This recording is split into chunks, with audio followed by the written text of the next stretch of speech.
Assalamualaikum warahmatullahi wabarakatuh. Hello, ma'am.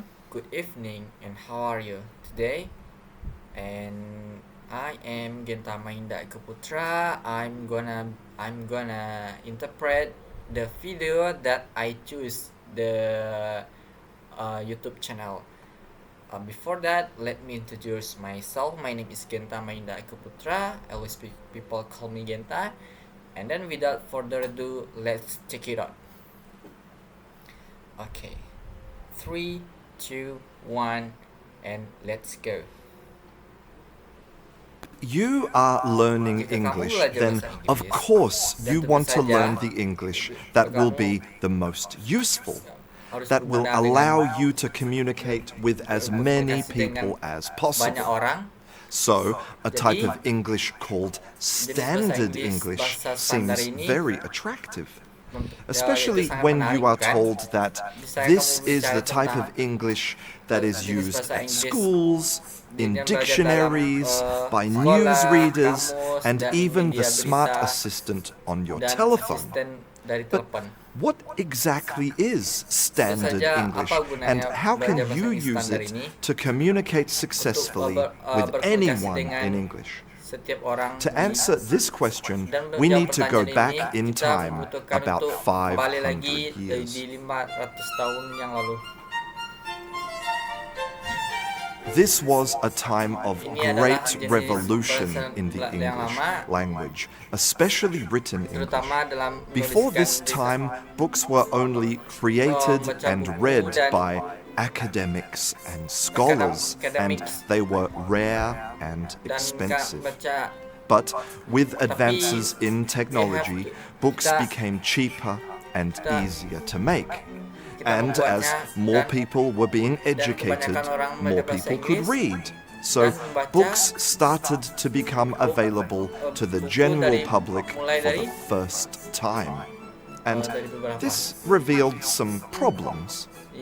Firstly, there were no good reference materials for readers to find the meanings of unknown words. Secondly, English spelling was not fixed. The word neighbor had various spellings, and attitudes towards spelling were much more relaxed. So books would even mix different spellings in the same sentence. And finally, there was a lot of regional variation in the usage of vocabulary and grammar. To try and fix these problems, in 1746, a group of the most successful booksellers in London hired Samuel Johnson to make an English dictionary. The idea was that this dictionary would create a standard for the English language. When his dictionary was published in 1755, it had more than 42,000 entries and contained key decisions about word spellings, meanings, and usage. Its impact on the English language was enormous, and it remains today one of the most remarkable scholarly achievements in history by a single man. Let me repeat that. By a single man. Now, let's talk about another man, Lord Reith. He was responsible for the creation and direction of the BBC, the oldest and largest broadcaster in the world. He described himself as a benevolent dictator. One of the key decisions he made was the accent that would be used by the BBC.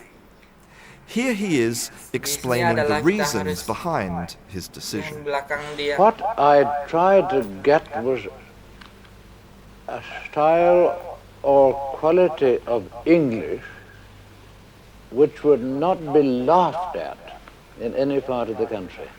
But the interesting point in terms of social history is that this particular accent, which the BBC produced somehow identified the BBC with a certain section of society, certain social trends, so that to this day the BBC is thought of as the organ of the, as it were, genteel and respectable elements in society.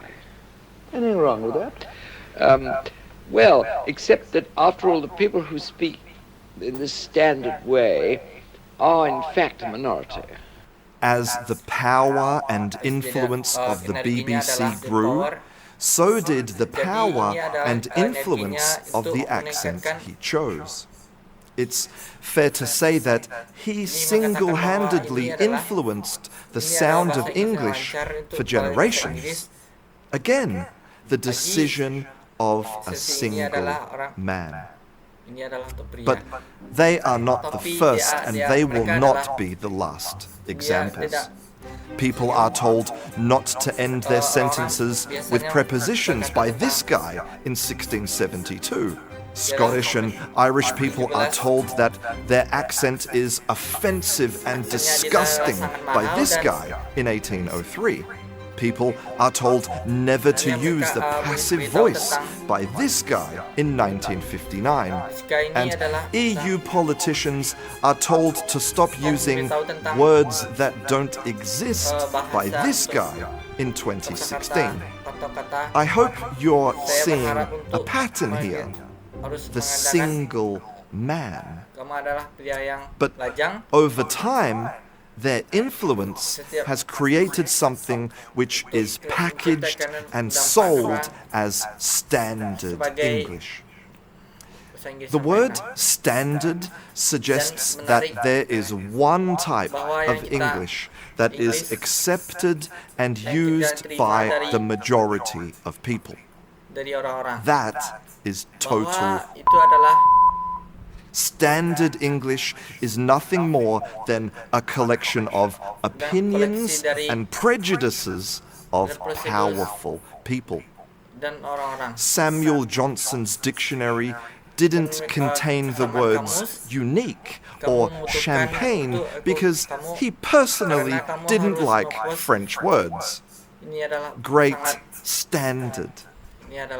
That accent that Lord Reith chose for the BBC and that is used in the dictionary is what is called a social accent, which means that it doesn't specify where you are from, but instead that you have money, power, and influence. And as a result, it's estimated to be spoken by less than 3% of people in the UK. It's the furthest possible thing from standard. Now, let me answer some questions that I know you have. Is there a standard English accent that everyone can understand? No.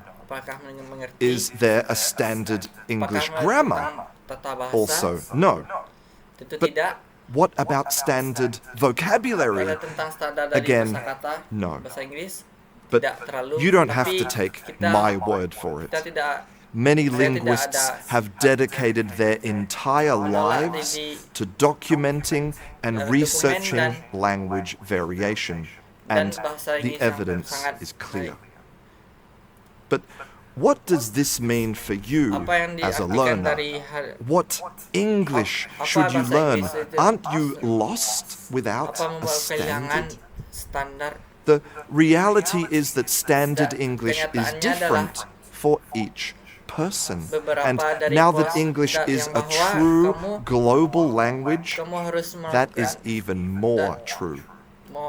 If you're a doctor, your standard English might contain things like interictal pseudo-dementia. But if you're a cycling fan, it might contain things like broom wagon. And your accent will always reflect your identity. We often think that language comes from places of authority, like teachers and grammar books and dictionaries, and then we learn it. But It's Tapi the kita harus exact opposite. stimulkan Language comes from us, from our bangsa dari human kita keluarkan experiences, dan pengalaman, and then authority and then tries to control dan it. mencoba untuk But your Tapi, language ability bahasa can Inggrismu never be judged harus or menjadi- measured by comparing it with an membandingkan invented dengan- standard. The only true measure kamu of hanya language ability untuk is successful adalah lebih communication. sukses dan Language gives bahasa you the Inggris permission to be truly authentic, to adalah express benar yourself dan- using the words dan kamu and menggunakan, sounds that represent kosakata your atau life kata-kata experiences. dan dari pengalaman Don't let the Jangan- opinions and jangan prejudices of others stop you from participating in the dari democracy of pikiran language. negatif dan I'm Christian. This is Yes, saya Kangaroo Kristen. English, and I'll see you in class. oke.